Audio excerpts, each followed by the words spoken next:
Sorry, Corrie didn't know it right from her left a second ago. Never do. Hey, Heather, how's the weather? It is great. It is a crisp fall morning. I've been waiting for this weather for a while. Oh, well, what are your plans for today? I'm going to enjoy the crisp fall weather. I've been waiting for this weather for a while.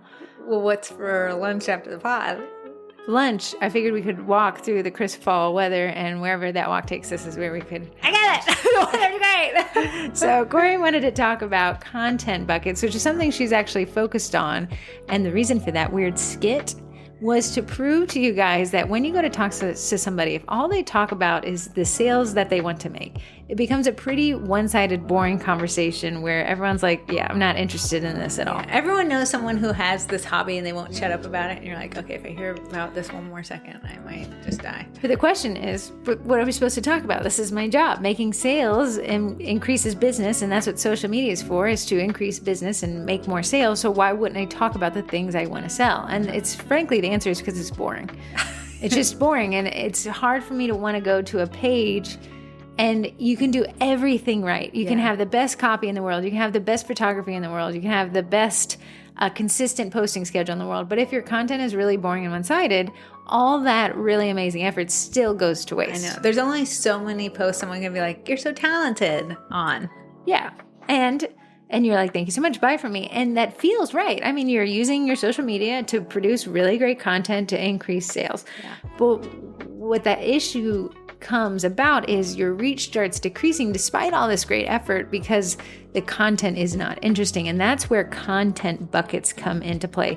It's just a theory. Like, it's not an actual bucket. And you might be saying, twins, haven't you covered a podcast on content buckets? What we've been seeing in the group lately is people are like, hey, there is content buckets. I get the premise, but I don't actually know how to implement that. I don't understand it. So let's take it back to bucket one. Bucket one. And just kind of break down what this theory is. It's not a theory. It's an approach to generating content that works as, like, if you go to, I guess, training wheels of sorts. When you go to bowling and they put out the bumpers. Yes. This is that. So, and eventually it'll become second nature to you, but the buckets really help force your hand here. So I made AI. Tell me what a content bucket was. I think you said you wrote this. So when I used a crazy word, encompasses, you knew it was AI. Yeah. I would not have used the word encompasses. But I figured Chrome updated, now you can just talk to it all the time. I was like, how are you doing? It's like the weather, crisp fall day. So I said to AI, what are content buckets? And it said categories that your content falls into, which is probably the most simple thing. And then, AI is not AI without word salad. So it adds, think of them as the main pillars or sections of your blog or social media presence. Each bucket encompasses a specific area of content interest, helping you organize or categorize your content effectively. I want to be like AI. If it starts with an E, encompasses effectively, just drop it out. I was actually shopping for vanilla the other day, vanilla beans. Everything on that website was written by AI. And you can tell. Oh, in the weirdest way. It was like, in our secret family formula, you'll never know. Thank you. So let's translate AI into a content bucket. I'll give you my definition, then you can give me yours. To me, content buckets are, I'm going to say 5 to 10 categories. I did like what AI said there, that guide your posting schedule. So if you say I post 3 times a week, you're going to hit the first 3 buckets the first 3 times, and the next week you're going to hit the next 3 buckets. If you post 2 times a week, your content buckets are going to stretch a lot longer, but you have a lower posting schedule. If you choose to post 5 times a week, your content buckets are going to be great. Yeah. Because otherwise, you're just posting whatever idea you have, and that's not always guided. My definition is content that keeps your audience engaged. Fair. I'm going to say content that keeps your audience engaged mixed with content that you know doesn't engage them, but you have to post it. So let's, Corrie and I, we pulled up her social media profile today and we went through her content buckets. And you said you had some weaknesses, so. Yeah, I do have some weaknesses, but this past month I said, you know what, let me try to incorporate things I don't, because at the end of the day, if you're new to baking, you don't have a ton of content to share.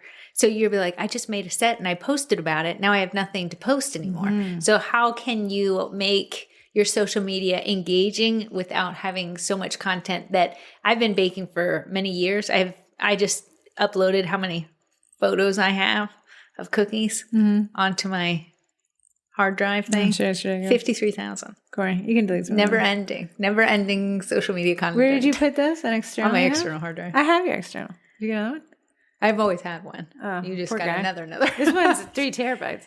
I can't tell you what it's better. It's full. It's what it is. So content buckets in terms of, let's talk about the categories we came up with. So think of buckets, think of pillars. It's just categories. Yeah. And I know people, this is a part where they get kind of lost in the sauce. They're like, okay, well, like, here's my set. What category does it fall into? And it falls in a category called set features. Yeah. So here's the categories we came up with that we thought would be pretty healthy. If you stole these, you'd be set. Yeah. 1, memes. Now within memes, and I know people are like, oh, memes, that's such a low hanging fruit. That's exactly why it's a bucket. It's a great, Corrie and I will be like, we're running out of content, post a meme. It's like just that little Hail Mary place. 1, it's easy to digest. Yeah. You're not having to invest in a huge caption because there's no caption that really goes along with it. Memes kind of sell themselves. It really sells themselves. So a lot of people will stop and engage with the meme. I think even more so instead of just a rando meme. Corrie has 2 subcategories, a baking related meme, which you posted one. I know you actually stole it from me.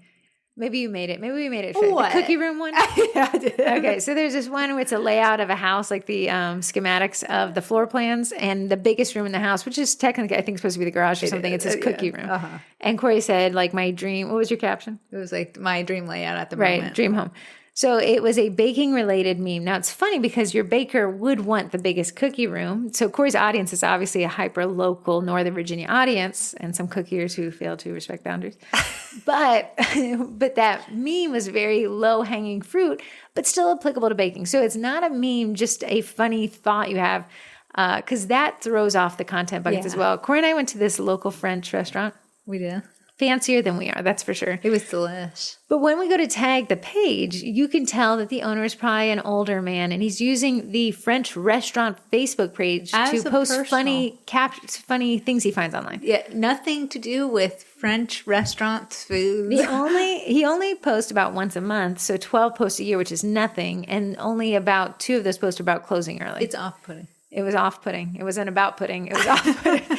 So again, we want those memes to still deal with their content. Now, Corrie adds this caveat. She says hyper-local memes are excusable here. And I have to agree because while the baking related still hits our target audience, hyper-local does as well. So those Northern Lights that most of America saw. Yeah. Corrie found a meme where, I think it was cloudy here. So we never saw them. And then Corrie's not going to get out of bed even if we could see them. So she had found, somebody had scrawled onto the meme and it says, my version of the Northern Lights. Yeah. So Corrie's like, hey guys, I saw him. It was funny because it was hyper-local. And that night, everyone had been posting these Northern Light pictures. So I would hit the baking meme bucket more than the locality bucket. But if you do hit the locality bucket, make it hyper local. Yeah.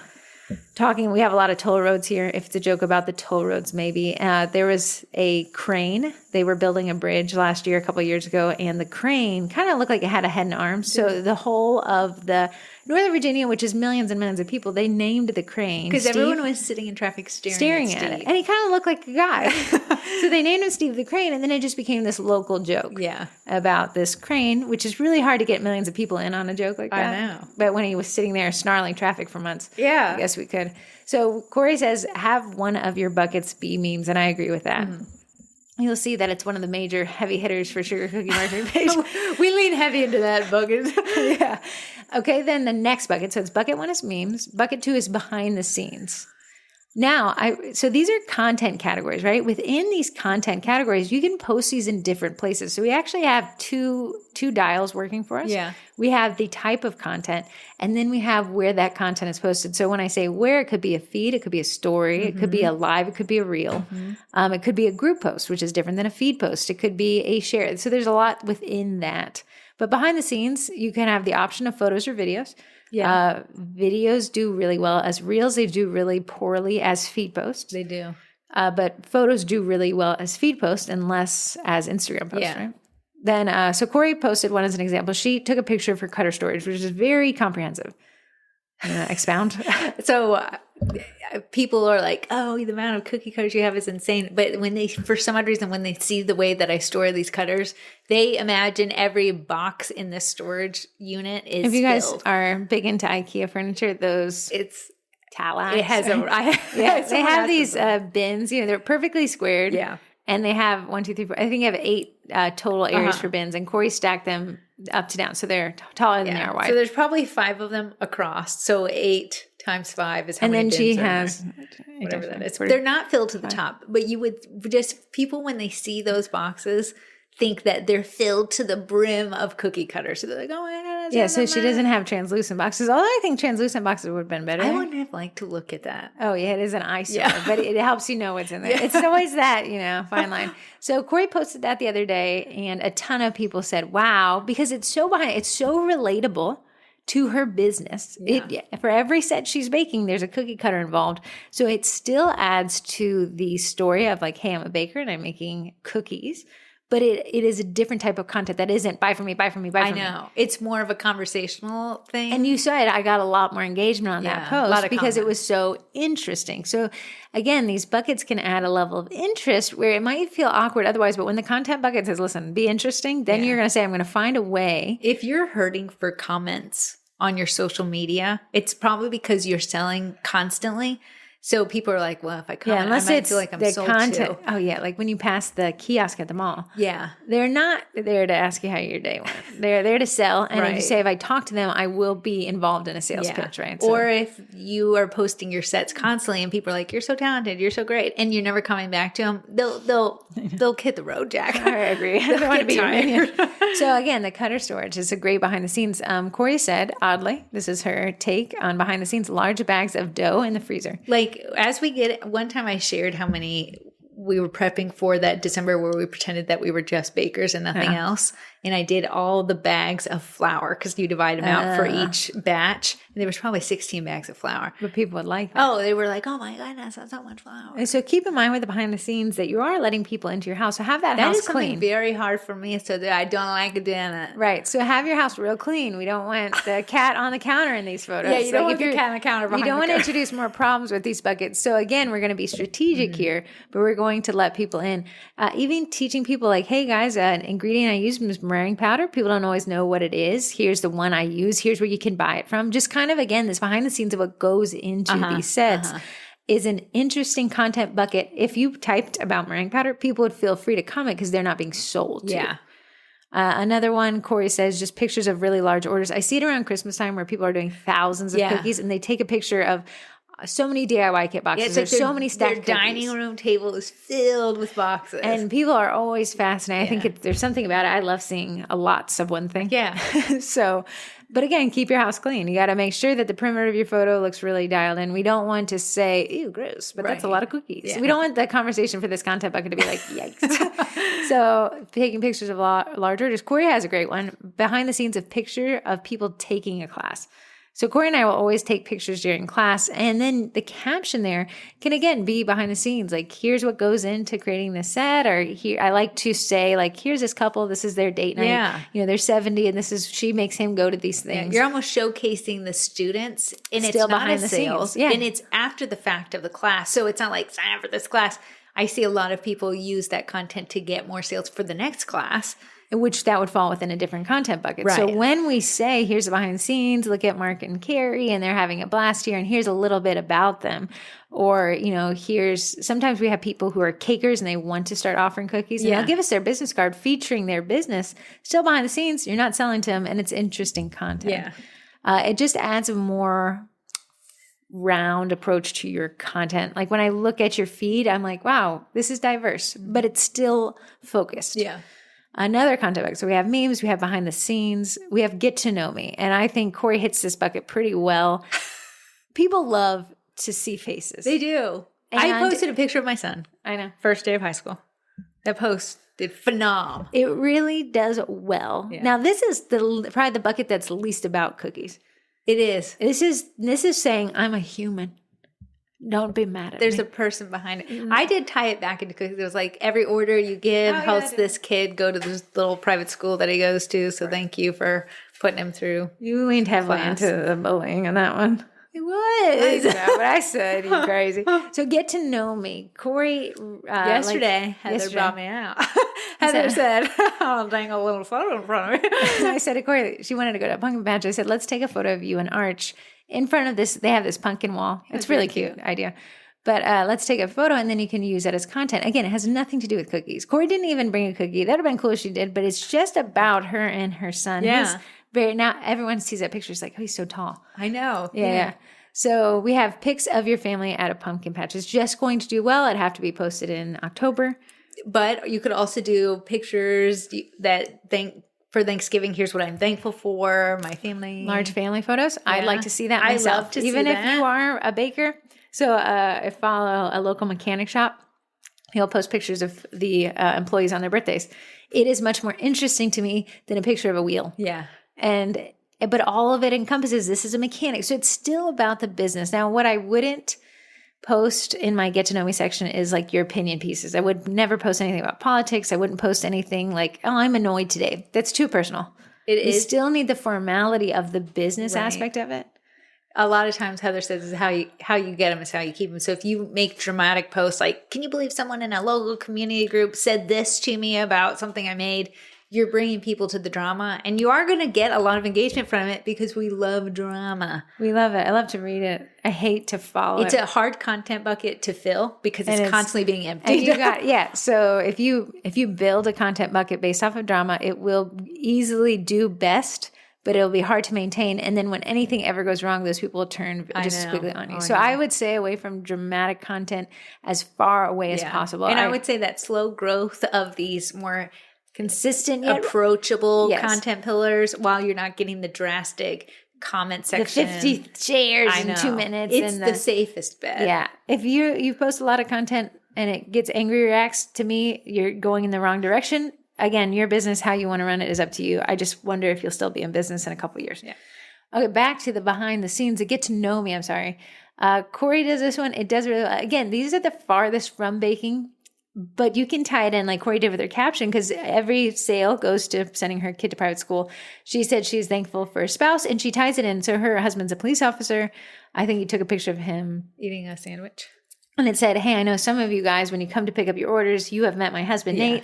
He's so supportive of the business. Here's him eating a sandwich. Like, just it's still about cookie pickups. You can tie it in. Yeah. I would say just sprinkle those throughout the year, not necessarily like you're like. Once a week. Yeah, once a week. That's a lot. That's a lot to ask of people. So just because you can have a bucket doesn't mean you have to pull into it in order. You can say, okay, I have my mean bucket's going to be a once a week or once every 2 weeks. My behind the scenes is going to be once a week. Yeah. My get to know me is going to be once a month. A quarter is what you had said. Yeah. So just because the bucket's there doesn't mean you have to pull from it, but you'd want to pull from it. I love on National Dogs Day to share a picture of my dog because my dog is constantly looking at people pick up these cookies. And I'm like, sorry, my dog's being annoying. Right there, people are going to be like, I don't want to admit I have a pet. And this is up to you. And some bakers love to put the animal away. Some bakers are not allowed to have animals. It's cottage law specific thing. But Corrie's dog would die if he couldn't stare at you walking up. So she's like, I like to incorporate him a little bit. So instead of pretending he doesn't exist at all, she does it in this like National Dog Day feature. And I think she actually turns him into a couple cookies. I've turned him into cookies on National Dogs Day. I'll ask people to post the picture of their pets in the comments. That always does well. That does very good. Right.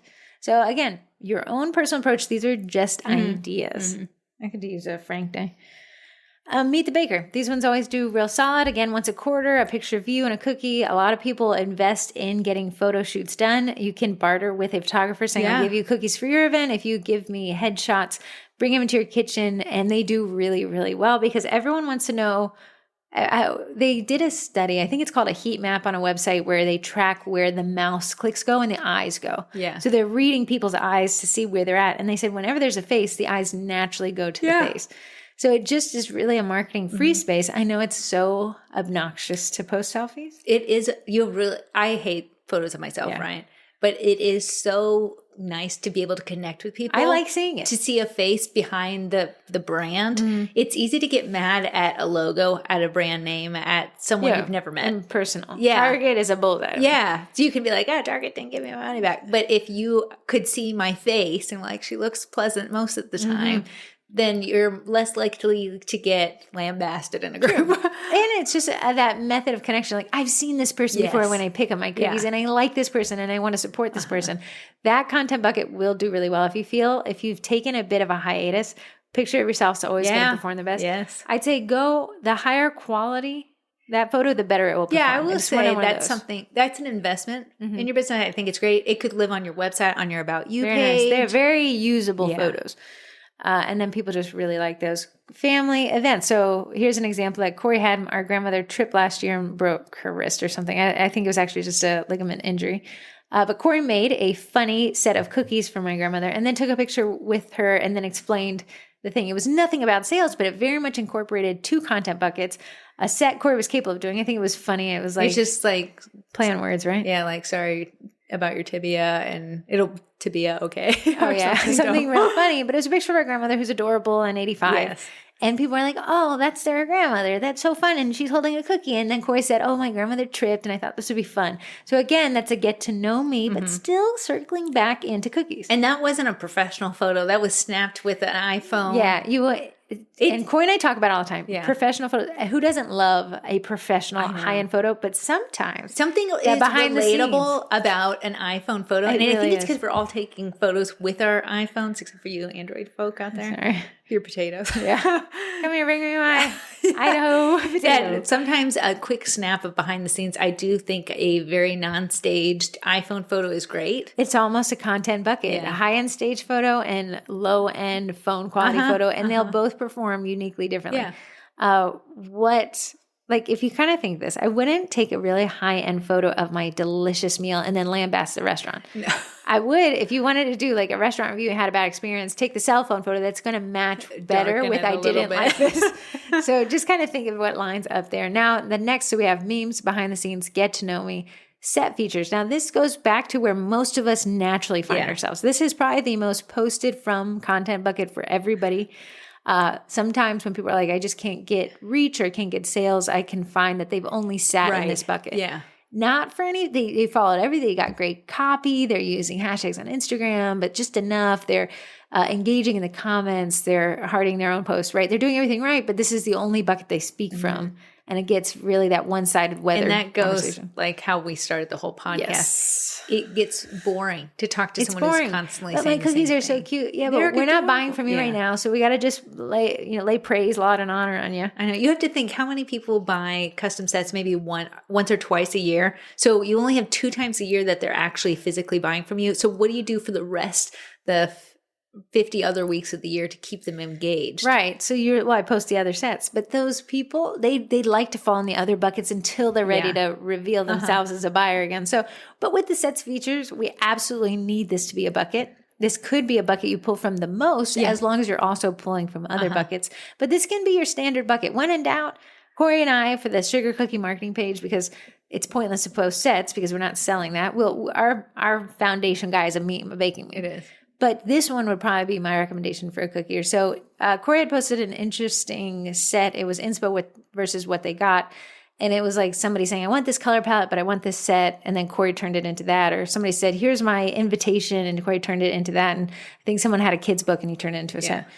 I thought that one did really well because it goes back to what your capabilities are. It's not so much sales, but it shows what you're able to do. Yeah. Here's what I made this week. The lowest hanging fruit. Well, but it has to be there. It does. Right. Again, this is where I'd work in the other marketing things we talked about, like better captions, more interesting captions, better photography. This is where that's going to rely heavily on those other skills to make this content worth it. Yeah. And you need some sales posts within there. When people tag your business in a Facebook comment and those silent clickers go click over your page, we just don't want them to have to they shouldn't be all memes. It shouldn't be all selfies. Dig for what you can do. It should be a majority of these sets, and those other things are supporting us to create more interesting and diverse content. But again, these set features are the go-to. It's your bread and butter. That's what's going to make you the money. We're surrounding those with high engagement posts so that when you do post those sales, or look at me, here's what I can do for you, you're more apt to get more comments on that because people have commented before. You can see this is like a comprehensive strategy. Yeah. When all married together creates a better platform for these set sales when posts. It's not married together and you only choose one. Bad strategy. Set features. Corrie had one said feature different products. So her big thing was she's only posted cookies because that content performs well, but now people don't realize she does macarons because she doesn't post that content because it doesn't perform as well, so nobody orders it. So you see it's this cyclical thing. So I'm like, oh, don't you want to post stuff that gets more engagement, more comments? Okay, that's usually custom cookies. Okay, but I do sell macarons. I haven't sold a ton. But so then in the local how to make group, macarons more interesting, better photography. And flavor profiles, things like that. Sprinkles. You had one that a lot of sprinkles on. It was good. Or those towers, they make that more aesthetic, right? So Corey's like, I got a little too heavy into cookies. I noticed my macaron sales lowering. And someone's like, I didn't even know you did it. And Corey's like, that's my indication to go back to that sub bucket of set features to pull up. So she was posting sourdough, and which is a little departure from your typical. It is. But you like the sourdough. I'm enjoying it. It brings me joy. Brings you joy. Does it bring you sales? We don't know. It takes you money. Commercial client bio. So we were going through Corey's page, and she had sold to a yoga studio. Mm-hmm. She posted the cookies from the yoga studio, but gives us a bio about this studio where you can find them, who contacted her. They had a big event. It was their 2-year anniversary. So I said what you could expect at the event. Again, the copy being more interesting, the content still saying, hey, these are where I think she put them on Eddie as well and did them last minute real quick. The point for that post is I want that local yoga studio to share that post to their page so then I can tap into their audience. So great. Corey's tagging the yoga studio. It's like says Mixing Bowl is at Yoga 6. Yeah. She's giving us information in the caption to sell that company.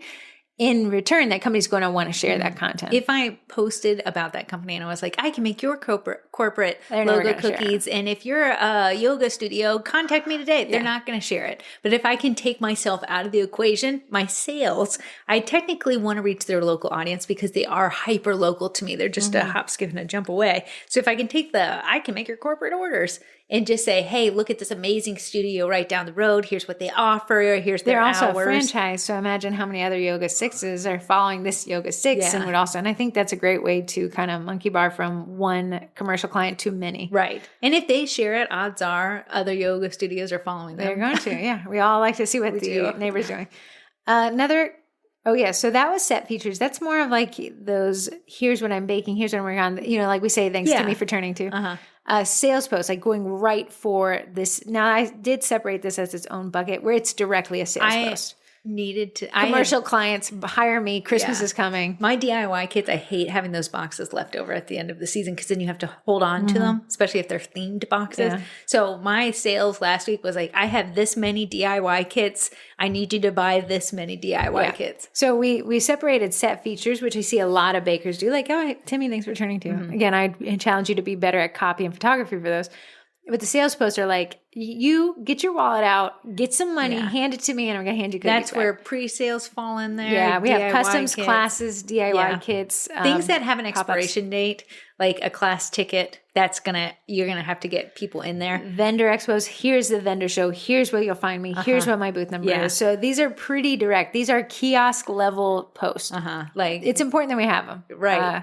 We can't just dance around asking for the sale. I know. Some people are dancing around, and you're like, but your content buckets are dancing around it. It's dancing around it till you need it. To lob the one that says, buy for me. And the point of these content buckets is to build up the engagement, the reach for those sales posts. That's really the strategy behind it is one, creating engagement for people who aren't ready to buy from you or have bought and now are in the sleeper mode. Right. They're not going to buy from you, but it's to really get as much reach. The thing is you have to realize the more you engage with the page, the more that page shows up in your newsfeed. So we go to the Pumpkin Patch yesterday, right? Yes. They have one of those, it's called a Smurl, like counter, SMIIRL. I think they're from France. We actually bought one. They're way overpriced. Don't even recommend it. No. The thing startles me all the time. What you do is you connect this counter, this likes counter to your social profiles. And the concept being that when you're standing in line at checkout, which is exactly what I was doing, Archer sees the Facebook logo and it says, if you want to watch this counter change, go like our page. Archer's begging Corrie. She's like, absolutely not. I have a 10-pound pumpkin in my hand. Archer's like, yeah, head, can you do it? Yeah. So I bring it out and we're just staring at it. And then it counts up my like. Yeah. And so the gimmick worked. Yeah. The line was long enough that we could all liked it. They had like tons of likes from this. They did. Yeah. So then for the next 2 hours, Facebook's testing that content and shoving it in my face. You guys can actually check out the produce stand. It's called Nall's Produce. They have amazing content buckets. So every morning, whoever's in their social media will hit their various content buckets. Throwback Thursday. This produce stand's been there for 60 years. Then it will do best times to come to avoid traffic because we live in such a populated area. And then it will feature some facts about some of the pumpkins. I don't know what a peanut pumpkin was. Yeah. It's a pumpkin so full of sugar, it creates little issues on its outside, but it means he's delicious. Right. And they're not selling in every single post. In fact, and then they'll sprinkle in, hey, we're having a sale on this produce set we have for this week. So it was a great bio of like content buckets and how well they work. But then you said it showed up in your feed constantly for the next few hours. Testing to see, and I was like, well, this is super interesting because they have a pumpkin. It's called Large March. Yeah, Large March. It's a 1,400-pound pumpkin. Right. And they're saying, hey, we're going to rename Large March. Everyone vote for the name change. And I was like, oh, that's really interesting content. So I was reading what all the names were. Then Facebook's like, well, you expanded that comment section. Here's something else. And all produce what they're doing, and this you'll see if you join a new Facebook group, if you like a new page, they're going to throw that content in front of you. It's trying to see if you'll engage with that content or if that'll be something you scroll by. If you scroll by that content, it's going to be less and less in your feed. Same is happening to you when people go and like your page. Right. So they're going there. And if let's say you're like, my set I did, thank you, Timmy, thank you, Timmy, thank you, Timmy, thank you, Timmy, right. thank you, Timmy. Then the people are like, well, this is what I expected. It's not what I didn't expect. But when I went to Knowles, I was expecting like our pumpkin hours are today from 10 to 6. But instead I got Large March, I got a pumpkin fact, I got, they shared somebody's photo. There's a potbelly pig that meanders through there, a cat. You saw the pig? Yeah, he was there. No way. How did I miss him? He was by where I parked. No way. Yeah, he was away from the There's also a pet chicken and a pet cat that meow. And this is what the page is telling me. So I'm like, wow, this is so neat. It's telling us about the history. So you can see all these content buckets really captured me after I liked the page. Yeah. Did I engage with the page? Yes. Did it start showing me even more? I've never known as much of the produce stand as I do now. So that is what this is. So we have memes, behind the scenes, get to know me, set features, direct sales post. And then this one's actually, Corrie and I have been testing it, prompt post. So posts that are questions without images. I know, risky click, because we always do. If you see in the groups, preached, pick for attention. Yeah. So a lot of times in the algorithms, it seemed like questions or comments, text-only posts performed poorly because there was no, they call them creative. So there was no picture. There was nothing to catch your attention when you were scrolling by. So a lot of times people will say pick for attention or PFI. Pick for attention. Oh, PFA. Yeah, PFA. And so people will be like, what is PFA? PFI? I didn't know. What does PFA mean? Pick for attention, meaning, hey, here's a question unrelated to the picture, but I would need pick for attention because I just need an answer. But on pages specifically is where we're testing this, it seems like asking a text question does really well. And so you were testing it. I said on a scale of 1 to very, how weird would it be to show up to trick-or-treating with my Christmas tree up? Right. So again, she posts this on her baking page. It has nothing to do with baking at all. It has to do with putting up a Christmas tree too soon, right? Which is triggering to a lot of people. It's so controversial. It is, for some reason. And the post wasn't worded in a controversial way. No, it was worded in a humorous way. Yeah. So, that elicited humorous replies. Were like, oh my goodness, do what makes you happy. Because Corrie has cultivated her audience through positivity. Again, if you cultivate your audience through drama, those types of posts will perform dramatically and not probably to your favor. So prompt posts, you'll see that if you go to the Sugar Cookie Marketing Facebook page, not the group. I've been testing this. So I said, besides vanilla, what's your number one bestseller? Or what mixer make and model have you been using? Yeah. The reason why you wouldn't say to other people, what's your mixer make model? The problem is Sugar Cookie Marketing is followed by bakers, so you can ask kind of think of your target audience. So think of your local audience. Like if you have a local pumpkin patch that's super popular, how many people are going to, so Knowles pumpkin patch this year, something that's super relatable to your audience that they can really connect to. Not every time will this post pop off. No. Sometimes you're like, I'm talking to myself. Sometimes you'll be like, I feel like deleting it.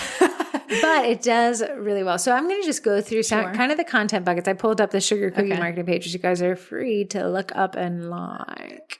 You have Let's Package and Order a video. Did pretty okay. It didn't do great. I did Happy Thanksgiving Canadian cook years. Yeah. Because you guys have your Thanksgiving so darn early. You're like, trigger, Happy Thanksgiving. Then we did a Vendy Blendy Insider Info video. So again, video, text post. Corrie did another video. Videos seem to be the flavor of the month, but I'm seeing a little shift. I want to say videos are still popping off on Instagram not so much on the pages anymore. I do my weekly countdown. Worst bucket ever, but I like it. Yeah. Some people, it's been shared 2 times, whereas my behind the scenes Vendy Blendy thing didn't get shared at all. So it's hitting these different types audience types within your thing. You would think Heather sharing the behind the scenes Vendy Blendy insider info, that's not going to get shared a lot because it's so niche to people who are in the sugar cookie marketing group. But the countdown to holidays gets shared by cookiers because they want their audience to experience that FOMO. So you can kind of see that these buckets are going to hit different parts of that audience. But when you get to the sales bucket, it'll hit more people. Yeah. So prompt post polls, people love to vote. They do. They Candy can do corn is going to cause low-hanging fruit. Post it now. I can already feel the defrosting of that when you put up the Christmas tree image that always goes viral. I'll be tuning that one up soon. Yeah. Don't we have it? I'm sure we do. Yeah, no, I have it. But does one include Halloween? By Halloween? I think so. The options determine when you post it. Yeah, that's true. Then about town questions. Okay, this is a little deviation from baking, but like, hey guys, it's my anniversary. So again, we're hitting kind of get to know me. What's your favorite local restaurant to celebrate? Yeah. That is a big departure. Now we're getting real personal here. And that's why I'd use these sporadically, but it allows your audience, because who's gone to a restaurant? A lot of people. Yeah. That will get high engagement. And you could do a double for that one. You go to one of the restaurants that was listed, take a photo of you and your spouse there. And that's a get to know me. Here's my spouse. And tag the business. And say, thank you everyone who told me. That would do really well. Yes. Again, we'd still be going back to the set features. We'd be going back to the sales post. We'd be pushing our classes. We're doing behind the scenes of our baking. Yeah. But then when we sprinkle in these really personal things and we get our audience involved in deciding. Remember those choose your own adventure books and you could go right or left? Loved them because we have a say in how the book ends. I died constantly. The thing is, when someone likes a page and they have no say in what they're sitting in for, it's boring. It's boring. But the more you can incorporate them, their opinions. Think of Nall's Produce. It's selling pumpkins. Buy my pumpkin, buy my pumpkin. Pumpkin. Yeah, you can turn around. Where's my baby pumpkin? I got one yesterday. I don't know where you put them. But you can turn around and say, can we see pictures of the pumpkins you've decorated? Yeah, that's a great one. Right. So it's, again, getting the audience, but it's still about there, but it's pretty departed. Like they've already bought the pumpkin. The sale has been made, but we're bringing them back in again. We have another one, value content. Now, I posted this to Corrie's local page. We went to that pumpkin patch. What great content. I said, here's everything you need to know about this pumpkin barely patch. Yeah. Lots of traffic. Parking's hard, but it's directed. Don't bring your pets. You're not allowed to. Older kids will be disappointed by the play area. There's tons more than just pumpkins that they're selling. So we did this kind of bio on there. But it adds value because, again, who are we selling to? This hyper-local content. Now, if your entire page was just about town content, I'm going to think you're a real estate agent. Yeah. Yes. You need to keep baking being the primary and the secondary buckets support the baking one. Right. Me and Heather are making a lot about town content for that local group, but I'm not cross-posting that to my page as much because I don't want to be seen as this just food critic. Pumpkin critic. Pumpkin patch raider. So but Corrie will post the photo of her and Arch to that page that we took at the pumpkin patch, and I bet you she'll tag the pumpkin patch. Absolutely. Because there's that chance that somebody says, oh, I love Nall. Even my mom commented, we have a Finsta thing going on, so I posted, and Mom's like, is that Nall's on Beulah Street? Yes, Mother. Yes. The only Nall's around. I think to my 3 followers on Instagram, yes, it is Nall's. And then finally, we have the last content bucket. Again, you can have more or less than these, but these are things that we find really work for us is giveaways. Corrie, now you're like, a contest. No, actually, Corrie's tested giving away family recipes, right? We've always made these cookies called haystacks. Yeah. And we're not the ones who invented them. No, but it's like what, lo mein noodles? It's lo mein noodles, butterscotch, and chocolate. I mean, really, it's a 3 recipe. I hate the cashew. Make it cheap. But Corrie's like, my family loves these, and here's a recipe if you want to use them. And she'll have a cute photo of these haystacks, which are the world's ugliest cookies, but they're so delicious. And then she'll give away that recipe. I think you did it with some Gams had a recipe that I made. Chocolate chip cookies. So again, you're recipe I really liked and tagged the recipe developer so they could go straight to the link. It was a free recipe. She wasn't giving away some paid product. Yeah. But you can do giveaways in that capacity, which, saying here's my grandmother's recipe is also from the behind the scenes bucket. It's about baking, but in a way that now your audience can make these like haystack cookies. But you're probably like, no, I want them to buy from me. Here's the thing. Not everyone's going to be buying from you all the time. So how can you keep them engaged when they're not? Something as easy at haystacks, which I don't even offer. I just eat them. That's something easy for me to gift to. Didn't you put peanut butter blossoms up there, which is also a recipe? Again, these are recipes that Ruth Ann's gotten from home and garden years and years ago. Contest. You don't run a ton of contests, but when we do, they do well. Again, be very cognizant of spam. Yeah. When you post a contest giveaway, in the top right corner of that post, say who can comment, established followers only. Immediately change that. You know what's funny? On the Sugar Cookie marketing page, I've been doing those prompts, and people are like, I use a Bosch mixer, right? Universal something. And then like probably a week later, it'll happen so fast. And I know it's a bot, but it'll be like, hello, miss. I've been looking for the love of my life. Oh, yeah. And I feel like making a meme, like if you've been romantically propositioned on a Sugar Cookie marketing post, you're entitled to financial compensation. But it happens so funny, I have to go and change that setting. And it happens delayed. Almost like I don't have to, like, what post is this possibly on? Giving away free cookies, free baked items really brings it back to the content. Corrie will do that. If I do, like your pre-sales, you make those about a month in advance. Mm-hmm. People still want free stuff. They don't care if they're eating Halloween in July. They do not. They love free stuff. But that can help you, one, not waste anything. Two, I like to ask for a part of your audience that really likes free stuff. Yeah. And there's people who like to pay, and there's people who like free. They're different people. Mm-hmm. So. I like to ask for a review if I give away something free. Nothing's free in this world that we pay a price. So let's go through our buckets again. Memes, behind the scenes, get to know me, set features, sales posts, prompts, and polls, and then giveaways. Yeah. And that is a really healthy recipe.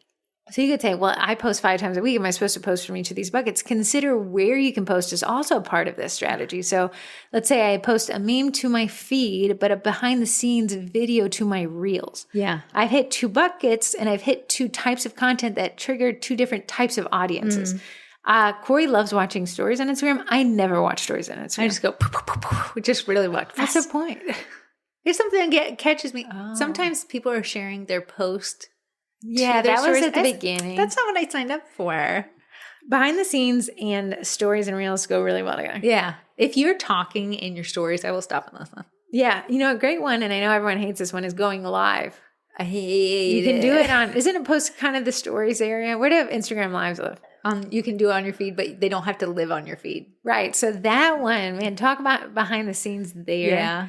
Behind the scenes can also be a cookie decorating video. I know a lot of people are getting into that with their canvas My behind lamps. the scenes that I like to do, the problem with cookie decorating videos is it's ASMR. So a lot of times it lands in the feeds of people who just like to watch it. I'm really into people cracking soap bars. I know. And you're not buying them. No, I know, but I like to hear I like to do me packing my DIY kits. That really shows people like, oh my goodness, look how much is going into the DIY kits. The get to know me's. These ones are great if you're feeling like your page is lagging, or if you took any kind of hiatus. You don't need to say, guys, I'm back. I know I took a break, or I know I shut down.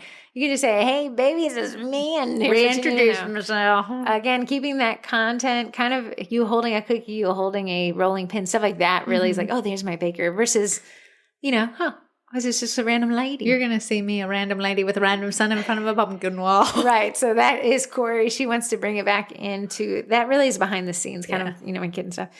And then you can do like thankful for my spouse, because you see them when you pick up cookies, but people really like to see spouses. I do too. I love seeing inside your families. I love it. I want to sit at your dinner table. Invite me over visually. Set features. Again, here's what I did. Inspo versus what they got. Here's what I made this week. Hey guys, here's the macaron set I did. And then the sales post, buy my macaron tag. Yes. Really, that's the one that this all kind of supports. We don't want it. It'll be, if I looked at your page, I should see 80% of that content should be having a cookie somewhere in it, a cookie or a baked product, whatever you're selling. 20% of that can be, that about town stuff. 20% can be like involving the kid, the husband, the dog day, things like that. But 80% of it should be cookie centric or product centric. Yeah. And those sales posts should be just go right to it. You might be saying, well, girls, what you just said, 20% is what sales, and you just did 80% everything but the sales. Here's the thing. You have to think how often you post. I try to aim for 2 to 3 times a week. So if Heather's scrolling from 1 week of content, one needs to be like, buy this, then one a meme, one a prompt post. If you're posting once a week. Well, let me expound on that, because it's a great point. Yeah. 80% of your content needs to be cookie-ish. 20% needs to be like around the cookie. So you posting a picture of Archer going to school, not cookie related at all. Your caption though brought it back into cookie-ish. Yeah, but if you didn't read the caption, you didn't read the caption. So I'm going to say that falls in the 80%. The 20% is National Dog Day. Let me see a picture of your dog. If the dog's not turned into a cookie, that's completely unrelated to baking. True. It's about yourself. The meme about the Northern Lights, that's the 20%. True. Okay. Did well because it was locality. Yes. So 80% of the content is cookie-centric, but it falls within either of these categories. Got it. So that's your sales post. You're selling your classes. You're selling your customs. You're selling your DIY kits. You're saying, here's how to order. You're saying, I have this many left. Yeah. Order by, closing sales. These are just that, hey, I'm not here to mess around. I need your money. Yeah. Then prompt posts, polls and stuff like that about town questions of value-added content. Here's the best. Corrie had a great example. Best haunted houses in the neighborhood. People love those. I can see in that group, if you read group, if you're always wondering what content can I make that's value-added, go to a group and see what the questions are. Yeah. People are saying, well, does anyone know where the houses are locally? I can drive my kid past. If somebody created a map. And very hard to do. Very hard to do. A lot of work in that. Yeah. If you created a map of the best haunted houses to drive by on the 30th. Someone has made an interactive map for the best Christmas light houses. It does really well. A lot of work. Yeah, a lot of work. A lot of work each year. List of pumpkin patches. I did that one. Yeah, apple orchards. Yeah. PYOs. Pick your own. Pick your own. Not paint your own here, but and then giveaways, recipe giveaway, contest, free cookies and stuff like that. It hits a lot of your targets. Yeah. And the reason why we wanted to bring this back into play, a lot of times we're seeing people comment, I'm not making any sales. I'm posting all the time. What am I doing wrong? And you're not necessarily doing anything wrong. It's just you dwindled down the attention span of your audience. And we need you to create more engagement so you can end up in those feeds more often. So you're not necessarily, you're selling on a page that sells stuff. That's not wrong. But when you're like, I don't know, I'm never getting comments, no one's sharing my stuff, I'm the only person liking my own stuff, that's what we see most common that's people are frustrated with. So incorporating some of these strategies can help resuscitate a page that maybe has fallen out of feeds. It's not an overnight thing. You might post, when are you putting up your Christmas tree? And your mom comments tomorrow. And you know what? That's one more comment than you had yesterday. You are part of your mom right now. You tell her, thank you so much. I'll help you put it up. So you have to come with it with strategy, but come with it with patience as well. If it was all overnight, we'd all be doing it, making bazillions of dollars. It's not. So just start incorporating that, asking your friends and family, maybe if you know another cookier that you're friends with, hey, can you comment and say you're putting your tree up in 2 days so I can comment back to you? Those are ways that you can kind of build this up and kind of give it a healthy start versus just being like, well, that didn't work. Yeah, really focus on this. I think this is an untapped strategy for a lot of people who are doing really great photos and really great captions. And they're like, why am I not getting traction? It's not because you're not good. It's because you're kind of boring. And it's like the biggest compliment I can pay you because like being boring, you can fix. If you're bad, that's a different thing. If you're boring, you'll be like, hey, post this funny thing. Take less time. Do less effort and you're going to get more engagement. Sometimes when I'm talking to my husband, I'll say a whole story and he'll be like, what did you say? And I'll be like, you know what? It was so boring. It wasn't worth repeating. Yeah, what that one's just... I'm boring. I don't even save them brain cells because they were not needed. Moving on to text. I actually got a follow-up. We never get a follow-up from another message from an earlier podcast. Hey, twins, I wanted to give a little update to you and let you know that I took your advice and went for it. I brought my Eddie to my sister's friend's wedding. No way! I printed photos of the guests during cocktail hour with the help of my husband who took the photos and the videos for content. Bless that husband because that was me. Good for him. Me and that husband are the same person. Yeah. While there are definitely some things I would do differently next time, same vibes as us, overall it was a major, all caps, success. Tons of people took business cards and guests were obsessed with the Eddie. Some even suggested using it at a kid's birthday parties, which I never even thought of. Thank you, and thank you for giving me the idea in the first place and encouraging me to try it out. I want to say someone commented this on our Instagram when I posted our, if you're wondering what she's talking about, I just posted a reel to our Instagram showing you this wedding vendor event where we had Eddie print. So if you want to see what it looks like, I have Heather putting it up with my husband. And it was so great. It was funny. I love that you called it a bust because it was. Someone commented, what do you do with the pictures after the event? And you know what? We had hired a photographer for that CookieCon event. And he said, if you leave us a review, we'll send you the photos that we took, like the whole. No, he said it was genius. Yeah. He was like, here's the photos you paid for. We deleted photos we didn't think were great. But if you want those, you can buy them for $99. Or if you leave us a review, I'll just give them to you. Right. So I thought if you wanted to, the people you're going to delete those photos after because they're no value to you. Right. You don't know anyone there. You could create a package that say, hey, I'll send you these photos for $99. Or you could do what he did and say, if you leave us a review, we'll send you all these photos that we're not going to do anything with anyways for free because you're going to delete them. But why not maybe get a review? They're going to love the photos of whoever they know that are in there. They will want them. Yeah. You know, the cookies have been eaten. So where can they have the photos of their fun wedding event? Yeah. So I thought that was a good idea to make a little package. Or a little...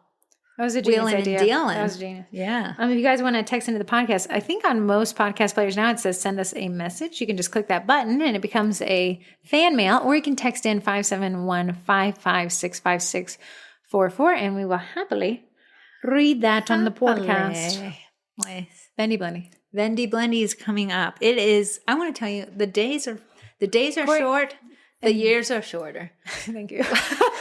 I'm going to be teaching some Facebook Lives about the Vendy Blendy, and those are coming at you faster than you realize. One's on Wednesday, I do believe. Yeah, it is.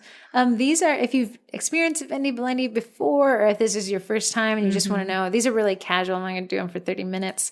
But I have one a week until we get to the Vendy Blendy, which means there's only 5. I will be tuning in to every single one. I'm positive you will. So tomorrow at 6 p.m. Eastern Standard Time, we're just talking about what the Vendy Blendy is, how it works. This is for somebody who's like, I do not know why you guys keep using that weird word. Yes. If you are returning, it might be worth a listen. Again, I'm only going to take 30 minutes, just run through some slide decks, kind of tell you who, what, where, when, why, and how.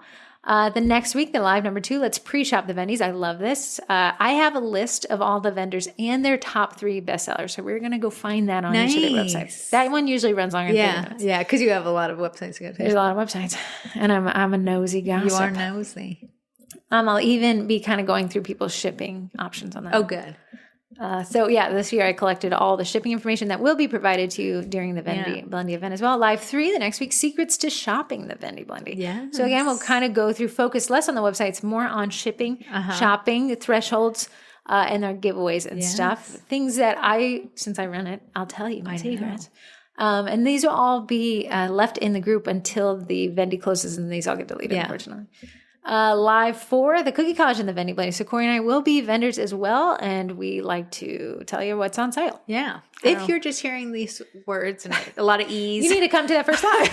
The Vendy Blendy is a one-time-a-year sale where we bring your favorite vendors to you at a discounted price, and you get to shop them for 24 hours. This is our first year where the discount has been upped to 25%. Yeah, it's always been 20%.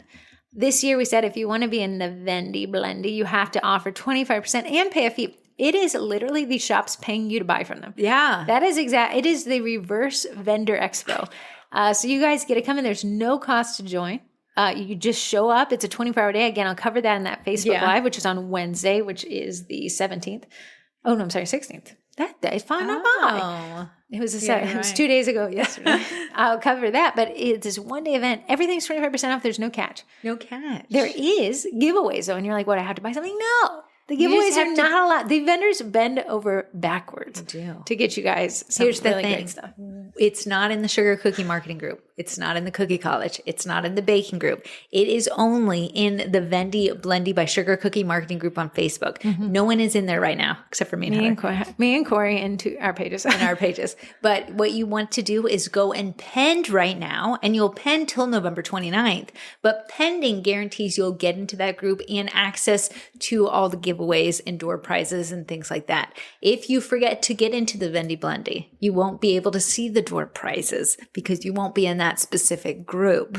So what you want to do is get on the Facebooks and you want to look up Vendy Blendy by Sugar Cookie Marketing. It's actually called the Vendy Blendy by Sugar Cookie Marketing. How many pendies do you think we have? I know it was 2,600 the other day. 2,714. Wow. Yes. So my goal is to have in that group on that day. And this would be, we got to 8,200 last year. I would like to have 10,000 shoppers. We had 10,000. Never seen that, but thank you so much for ruining my hopes and dreams. Absolutely never seen 10,000. Okay, all right. But yeah, it is. There's no catch. Even if you're like, well, I don't want to spend any money, you can still enter those door prizes. Yeah. And they'll all have to be an outside day because the group gets deleted at the end of the day. You might be saying, what kind of things can I expect? I want you to sell it to me before I even go pendy. Got you. Facebook Lives. Baking related t-shirts. Yep. Love that. Food photography backdrops. I actually collected their categories. And we read you the categories. That's They had a pick from my predetermined list, but still works. Let's see. Category: baking classes and courses. That's us. Nice. Cookie cutters, shirts and apparel, physical baking supplies, cookie cutters, physical baking supplies, cookie cutters, physical baking supplies, cookie cutters, photography and staging gear, software, app, packaging, small business plan, physical baking supplies. Someone added some information here. They should. There's an emoji. I don't know how it got there. Christina from Boutique Maker Supplies. Cookie cutters, STL files, cookie cutters, digital downloads, packaging, baking ingredients, physical baking supplies, cookie cutters, packaging, cutters, gift items, cookie cutters, physical baking supplies, baking classes and courses, cookie cutters, physical baking supplies, seasoning blends, digital downloads, cookie cutters, packaging, baking supplies, cookie cutters, baking supplies, baking supplies, tote bags, STL files, baking supplies, baking ingredients, cookie cutters, ingredients. Okay, what I know is going to be baking supplies and cookie cutters will be there. You said I want to see some baking supplies. So we have stressed this so hard, and it is coming together. So that first Facebook Live, you can find these all in the Sugar Cookie Marketing Group under the events tab, but I'll pin it in the main section. I'll put it in the live itself. I'll remind you the day of each. I got those posts scheduled out. But again, this all takes place in a group on Facebook called the Vendy Blendy (parentheses Sugar Cookie Marketing). And it exists for just 24 hours. You get in and then you're booted. Get in, get out. It'll be fun. Get down, get dirty. We have 55 vendors. I have a couple more I'm working on. I'm working on the door prizes. It's all coming together. I'll have to start the announcements, and they're going to come at you like the speed of light. I can't wait. It's my favorite part of the year. It's probably going to be just starting today, and there's going to be multiple ones. But tune in tomorrow in the Sugar Cookie Marketing Group. Heather will be going live. I love when Heather goes live. They're unpolished. They are. Raw. You're seeing behind the scenes. But I'm like, lots of Diet Coke sipping and dripping. I was listening to a YouTube video, and the interviewer was like, you got to love going, so like take a drink. And I was like, oh no, you gotta take a drink. So that is tomorrow, and then we'll do there's 1 week there's no live for you guys, because I'll actually be going live for the vendors, and that's where we do it in the Vendy Blendy group. We got to get them primed and ready as well. Now this week also I'll be posting tag the shops not in the vendors list that you'd like to see. Hail Mary. That does really help. That got Whipsy last year. I think it got a couple of them last year. It did. People really went all out and forced their hands. Yeah. But beyond that, for these shops, it is a huge marketing opportunity. I did the math. Around 4 million impressions you'd get over the entire duration of how we promote this. And that doesn't include those Facebook Lives or these spam posts. Yeah. Just the stuff I could calculate. So it is a great way to reach a new audience. It doubles Corrie and our email list. It grows our Instagram by thousands. So if you're thinking like, well, why would a vendor sign up? They have to give you a discount and pay to give you a discount, because it's a huge marketing. It's by far more reach you'll ever get than a Facebook ad. All of our content pillars have built the audience of what you would allow our pillars to build up your business. I actually think I'm going to start running, and I did this last year. Now that you can promote groups, a Vendy Blendy group ad. Smart. Can't wait to have people say, what is this? What is this made up word? It's a blast. People, if you haven't experienced it, you're going to see people say like, it's a vibe.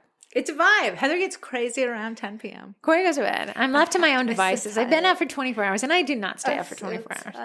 Sometimes I watch Christmas movies. Sometimes I watch Love is Blind. Now Frank, tell us about the Cookie College if it's going to be in the Vendy Blendy. Actually, don't you have your Cookie College Christmas class teeing up? Teeing up. So the Cookie College, actually teach a Facebook Live on the Cookie College, in the Cookie College every second Monday. So that was last night, of which Corrie chimed Listen, right I'll always be there. You said here. I said here. I have always said here for the last 3 years. Did you realize you did it on last month's live? No. Yeah, it's fine. That's because you were here 3 weeks later. I was actually in the grocery store listening. I was like, she's here from the past. But Corrie always tunes into these Ever-Loving lives. Mm-hmm. But they're good. They're good. But anyways, so since I just taught a live on the Cookie College on Facebook, what you get is a lot. It is more than just one class. It's more than just a large grouping of classes. Every time I What did you learn yesterday? 82 courses. 82 courses. 82 courses for the Cookie College, but you also get everything. So you get the digital downloads. The digital downloads this month, Corrie and I worked together. Yeah. This was an idea. I don't know if Stephanie sent in. She's in the college, but she's also local to us. She loves Eddie printed cookies. She does. Her and her husband work together. She was like, hey, I know I see the PYOs, the PYO screen printing. Corrie always offers those and as freebie photos in college. She's like, can we do Eddie ones? And I was like, oh, that's an interesting idea. Like to create the graphic as a PNG and print it on a white pumpkin and sell that. That would be the fastest PYO in the world. So we got an Ann Clark pumpkin cutter.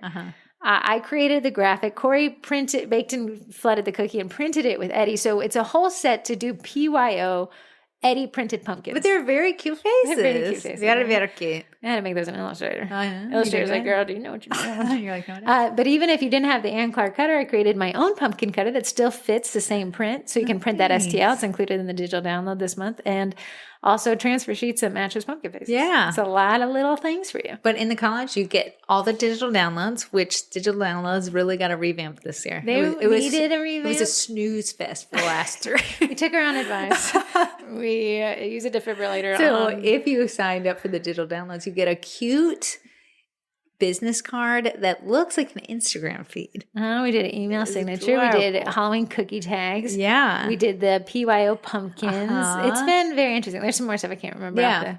But very cute. Better than the past years. The past years were Instagram because people like those. They did. And you can still actually access those because we don't delete those. Yeah. So if you sign up for the digital downloads, you get digital downloads since September 2021. You get all the courses since September 2021. And the Cookie College, you get the Baker's Business Foundational courses. You also get the $2 Transfer Club, which is, it's got to be over 190, almost 200 transfers for $2, but it's included in all our memberships actually. And then you get the Cookie Class kits, which is what I wanted to dial in. The Cookie College is priced so that it makes the most sense to just sign up for that. I see a lot of people sign up for a lower tier and they say, listen, I just want it all. Let me just upgrade. And you can do that easily from your account. But the Cookie Class for Christmas drops the first week of November. So it gives you enough time to promote it. It's on its way to me, but me and Heather sat down and we went over. I was included in this. We created every 2025 class kit set and the cutter designs. Yes. Concepts. We have to discuss February because I wasn't happy with it. What was February? Galentine's. We needed a different design. You were not happy with my ideas. Okay, but I'm going to read you the 2025 Cookie Class Kits themes. So keep in mind, the January class drops December 1st. Yes. It's the first week of December. You'll get it the first week of this December, but it is a New Year's theme. So the class kits, just to kind of tell you how the structure, the class kit membership gets this year's classes. The Cookie College gets all year's classes. Yeah. So on the 1st of January, the class kits will become only 2025 classes, and the 2024 classes will go to archive. Yeah. In the Cookie College. Yeah. Okay, February, Galentine's. People were excited about that one. March, puppies, because this past year we have a cats class. So cute. This is a dog class. Loved it. It was very counterpoint to cute. the dogs. April, Mother's Day. I thought that was good because we had done Easter and then last year we did football. Like a springy kind of thing. Yes. Yeah. So this one is Mother's Day. May, Cinco de Mayo. Fun because I think last year we did the football. Yeah, I can't remember. Oh no, we did. Was it St. Patrick's Day? Yes, it was. Yes, and the year before that. Well, actually, I just pulled it up. I know. June is going to be Father's Day. I like that because we've never done these before. So last year in June we did Sand and Sugar. We did because it was first like. Oh, sorry, that was 2 years ago. So you get this in the college. Last year in June we did May, June Grill and Chill. I really liked that one. Yeah, that was fun. It was okay. Let's go back to January because I have to pull out. Sure. So what's 2025, Jan? January 2025 will be New Year's. January 2023 was Winter Warm.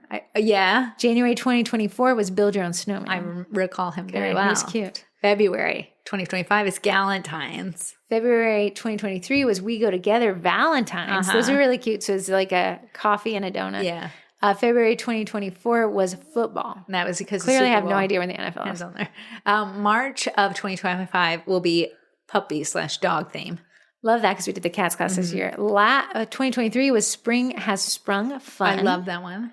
2024 was Luck of the Icing. So that was the St. Patrick's. It was St. Patrick's. Okay, so May will be Cinco de Mayo. Did you skip April? April, Mother's Day. This is April. First year was Jump In and Easter. So it was a very cute Easter set. And then last year was Sweet Sugar Singer, which is Taylor Swift. Oh, yeah, that was what it was. Okay, so May, Cinco de Mayo. May 2023, Oh Honey. It was a honey-themed bear class, very cute. And this year, it was Congrats, Grats. Oh, yeah, because it was the end of the year. Okay, June, Father's Day. June 2023, Sand and Sugar. So it was like a pool. Yeah, themed. getting ready for this summer vacation. This year it was Grill and Chill, which was one of my favorites. Yes. We did, and that was like a play on Father's Day without being so direct. It wasn't very direct, but it was definitely grilling. Yeah. So July this year, we'll have Independence Day. This is our first year for mostly because people were begged. Yeah, they begged. We tried to teach one ourselves years ago and never took off on it. The designs are a lot cuter. Yeah. 2023, it was Under the Sea Cookies, and 2024, it's Christmas in July, which is very cute. Oh, they were both very cute. So now you'd have, for each of these months, 3 options. Really. I know. Okay, going on. August. We've never done this one. Back to school. That's a good one. I know. Oddly, the first year when we were doing our major holidays, we actually did Totally Groovy. That was not a major holiday at all. And then this past year, which is one of my favorites, we did Sugary Shrubs, which is a plant-based class. And everyone begged for that. I think Amy came up with that. Amy came up with that. Okay, September. This one is another begged for one. Okay. Just a generic birthday theme. That's a nice free spot for private classes, especially, or if you want to, that would be a private class setup. Yeah. So 2023, we did Fall Favorites, which is just one that I really liked. And this last year, we did Cats. Okay. And the next 3 are going to be the same as this last 2 years. So the reason why for the major holidays, we go back to... Just because they sell the best. They sell the best, and we give people more elbow room. So last year, or 2023, we did Scary Sugar, Gobble Gobble, and Christmas. This year, we did Sweet Skeletons, Thanks for Cookies, and then this Christmas one that we're working on. Ash doesn't come out yet. So that is the Cookie College. We'll be running deals on this in the Vendy Blendy. That's what you'll learn in that Facebook Live that... there's a last Facebook Live. It's a Q&A, final Q&A. We just take your questions. Wait. I know, Corrie, I'll have a ton of them. These are really impromptu. They're really relaxed, but I'll leave them. You can rewatch them because I know you love my voice. I just like listening to things as I work. As they do me jobs. You don't like listening to your husband. That's for sure. I'd say. Again, so go penned in that group. There's no cost to join. You only pay less if you want to buy something. Otherwise, you can enter in the giveaways, of which last year I think we reached 20,000 in giveaways, $20,000 worth of stuff, and this year we're already past 10,000. I think. Nice. So it will be fun. Next up, we're going to our sponsors because without them, you would not have this podcast. First and foremost, I want to say I did see that she signed up for the Vendy Blendy. Courtney Post. She did. Okay, thank goodness. Well, I actually got her. She overpaid. I got to refund her some money. So if you wanted to know, one of our podcast sponsors is Royal Batch. It's the meringue powder that I use for my Royal Ice cookies, but we didn't know if she would offer 25% off. Because this would be pushing her boundaries. Before, but she signed up for the Vendy Blendy. So she will be offering Royal Batch at 25% off. Here's the thing. She sells out. She's in high demand. People love it. People stock up. If I had to give you some Vendy Blendy insider info, you need to put that at the top of your list if that's something that you want to stock up on.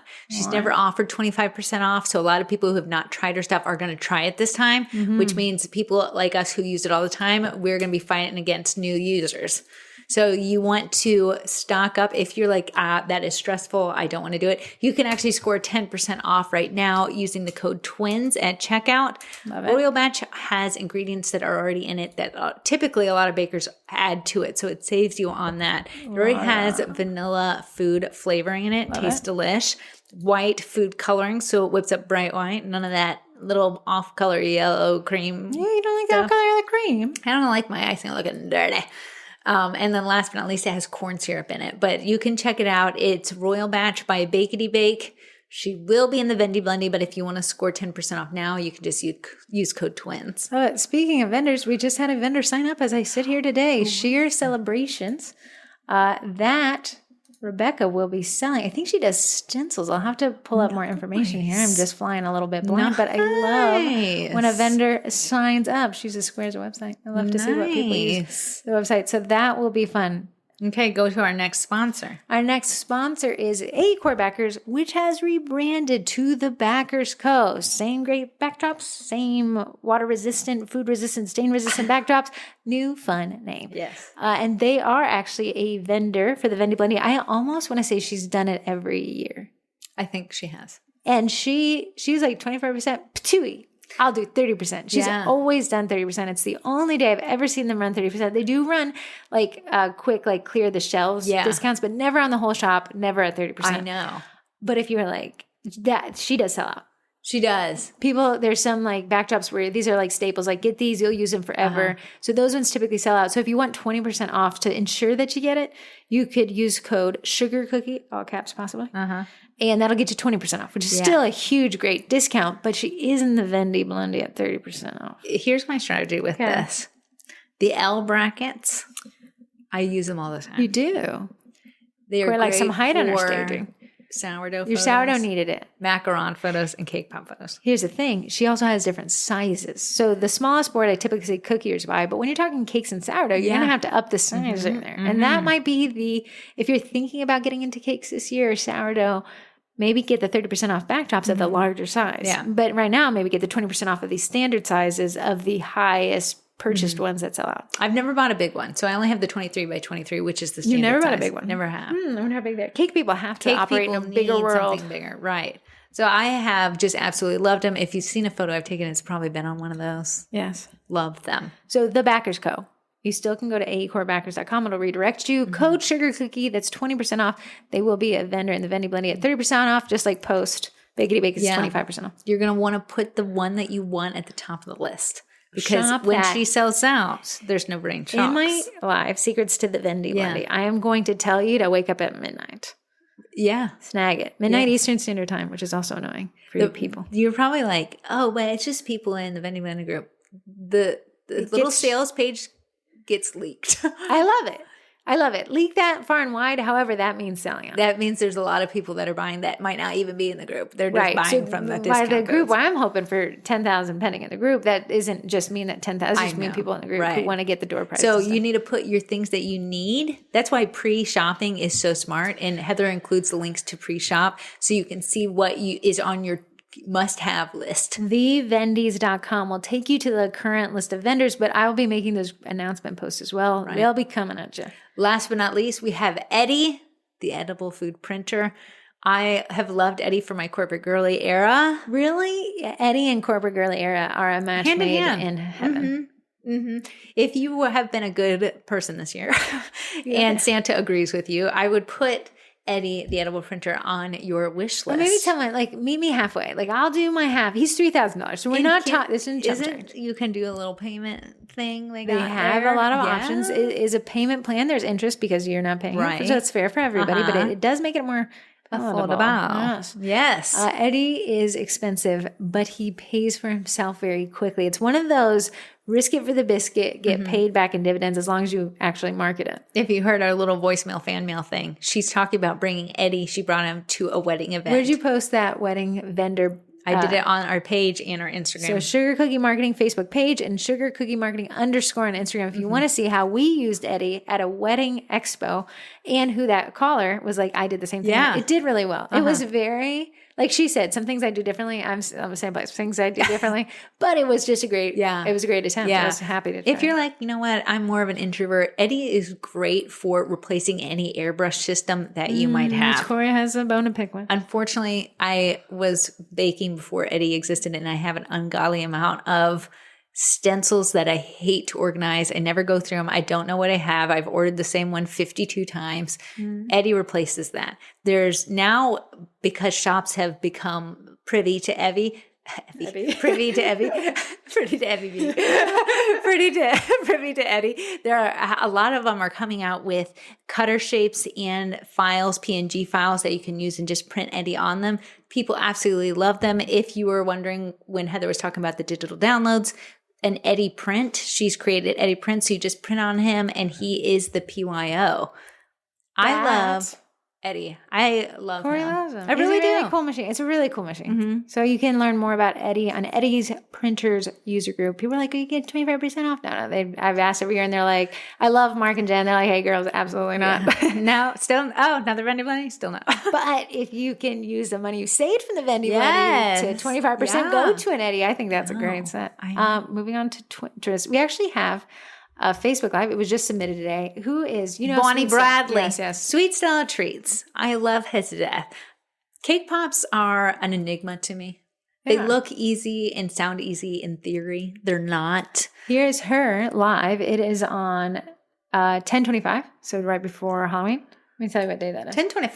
That's nice. It's right. It's a Friday. Friday. Cozy Fall Cake Pops with Bonnie. Yeah. She's very comprehensive. She gives you her recipe, I think. The recipe. She pinned the one. I actually go to it all the time. She actually taught a live before, and she pinned her recipe in that event. So if you want to go find it, it's just in there.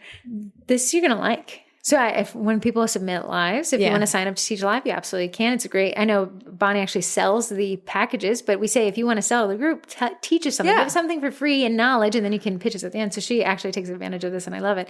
So I make them tell me their 3 talking points. This is what it is. How to create s'mores cake pop dough. Oh. Dipping s'mores cake pops and then decorating a s'mores cake That means we're getting a s'mores recipe. Mm-hmm. So she actually does these boxes. She has a November one and a Christmas one coming out. I just did the Halloween one. There was a whole mold in there. A whole ghosty mold in there. That's so fun. Yeah, and I made little ghosts. So that'll be October 25th. I'll post about it. I got to make the event listing because I like to everyone have the information. And then she usually puts in the discussion. So she actually sent me the recipe for the s'mores thing, so I'll pin that in the event. Nice. And so going on a twin trip. Do you have one? Oh no, I was hoping you would inspire me. Oh, do I have one? What have I been doing? I went and switched out. You know that old car that caused me so many problems? I picked it up from the mechanic shop, and you may have said, as long as it's been there, forever. Didn't you just see someone had to help you jump it yesterday? Yeah, so I'm sitting at Coastal Flats. Yeah. Which has it's a pretty neat restaurant. Their windows open up, so there's no window in front of me. Yeah. And in front of me parks a 1957 Volkswagen Bug. Oh, nice. Beetle. And this couple gets out, and they're probably around 70, 80. And they're just this car is their child. Yeah. And they're so excited. So I just, because I'm sitting there looking at them and they're parked in front of me, I was just like, oh, what's that thing on your car right there? And they bring out a leather-bound Shutterfly printed book on this car. Oh, they were waiting for you. We go through the whole book together. They end up saying, can I sit with you? So then I'm like, well, I said that heap of junk behind you, that's me. And he was like, let me hear it start up. Of course it wouldn't start up. How embarrassing. Oh, crazy. How embarrassing. How did it already break? You've had it for 4 days. Yeah, he'll find a way. That car said, listen, you want to teach me a lesson? I'll teach it 2 back. So he jumped it with his old unfortunately, Bug? that old car. Yeah, there's no way. Yeah, the hood opens and it creates such a spectacle. And he kind of put his fingers in the wires and it turned over. I don't know. We didn't have to jump it, actually. Right. He just helped me with it and it started. Yeah, not before I got the restaurant involved to send security over to provide his Beetle. Yeah. Okay, my car, sports car, but 30 years old. Yeah. It has 450 horsepower. Yeah. How much horsepower do you think the Beetle had? I'm going to just say 300. 36. 36? He's like, I can't jump you. It'll eat my car alive. I said, no air conditioning, right? 1957. He was like, absolutely not. He said, but if I had air conditioning turned on, it would feel like I was downshifting. It would eat most of the power. Oh, that's funny. 36 horsepower. Do I have anything to interest you? Here's my twin twist. Since we kind of do it most I feel about like you spending just money. had one with your car right there. That was not I was asking what I should say what mine was. My grandmother, when you find the right pillow, I just got you enter into a long-term relationship with this pillow. You protect that pillow with your life and your neck because that's what's on the other side of a bad pillow. Is bad sleep. And the problem with pillows is if you have one bad night, you have a bad month because it's not going to fix itself. Right. Like neck pain caused by a pillow is devastating. So I saw on TikTok, I was like, do you have to turn your whole body like Batman because your neck hurts so bad? Yeah. So Ruth Ann accidentally got trapped in a YouTube funnel and finds this pillow. Of course, it's linked to on Amazon. It's the funkiest shape in the world. I want to say this was a topic of Twinteresty. But it gets more interesting because it was too big. They had a small one. I got the small one. It's great. Yeah. The small one is much better. But Ruth Ann likes a big one. I like the baby one. Maybe it's because I have a giant head, but there's an ear hole. An ear hole. So when you get ears pierced. Yes. There's an ear hole. Yeah, because I'm making my own makeshift ear hole right now. I know. It's pretty good. I'm a fan. I'm keeping it. I don't have a Twinterest. I did nothing entertaining. There was this Corrie got a yellow wall pumpkin cleaner. Oh, you've been really into that. And you won't shut up about it. It's because it's just helped. Corrie got targeted in a TikTok ad, but she finds it on Amazon, a steam cleaner. What was it? It's just a heated steam cleaner thing. I hate dirty walls. I also hate cleaning them. So it's a steam cleaner to clean off walls. Turns out you got to clean your walls. One time when I was very good young, for shower doors, I'm sure. Except for I got the little paper kind. Or the one that grabs your leg in the middle of your shower. When I was young, I went to this friend's house and his mom was on the ground. I was like, what are you doing? She's like, I'm cleaning the baseboards. I was like, what? I said, that's what that's called, a baseboard? She's like, once you discover that they need to be cleaned, you can never not see it. I have never stopped cleaning baseboards. They're dust collectors. But if a room doesn't have a baseboard, you're like, what's wrong with this room? But if it has baseboards, it's a little shelf of dust. And that's all it's good for. To clean it, goodbye to your lower spine. Oh, and for some odd reason, the dust on a baseboard is unlike any other dust I've Before you guys text in and say, take a dryer sheet, I've tried that dryer sheet load of Corrie.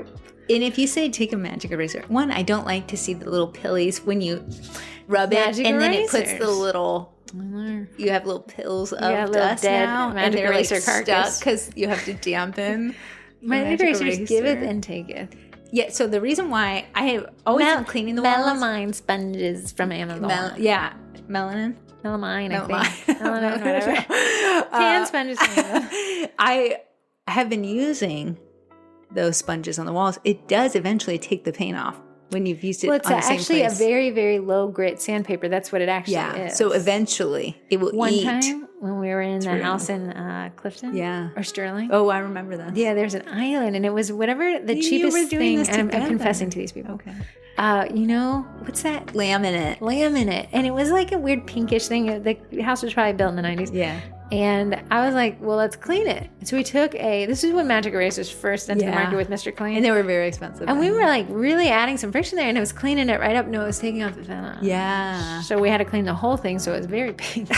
And it wasn't supposed to be. But this little steam cleaner had a wall attachment.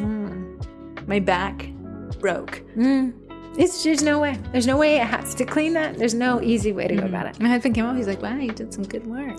But nobody comes to your house and be like, my goodness, the baseboards are sparkling. But they would say, oh my goodness, your baseboards are dusty. But they wouldn't ever notice if they were clean. And that's the depressing part about cleaning a home. It never is good enough. Never ending. Never noticed. Never. I said, look, honey, I cleaned off, like when you enter the threshold of a home, there's a little threshold plate. Oh, yeah, that's always dirty. I cleaned it. That's hard to do. It was like, I'm going to be honest, I didn't even know we had one. I know. Ruth Ann has glass shower doors. She got her house remodeled. The bottom of the glass shower door had what I consider like not an epoxy, but like a caulking glue to keep that. But I don't think that's supposed to be glued on. According to the internet, it wasn't. But it captured mold and mildew. I spent hours replacing it because I had to get a scraper, I had to get the liner, I had to clean this up. It was disgusting. And then I'm like looking at this like as if I'm a new job as a professional remodeling plumber. Yeah. And nobody's ever noticed. But it took so much effort to get it to look not like anything. It's the thankless job. It is true. And it has to be done. It does. It's so annoying to clean. Well, gotta go clean. Okay.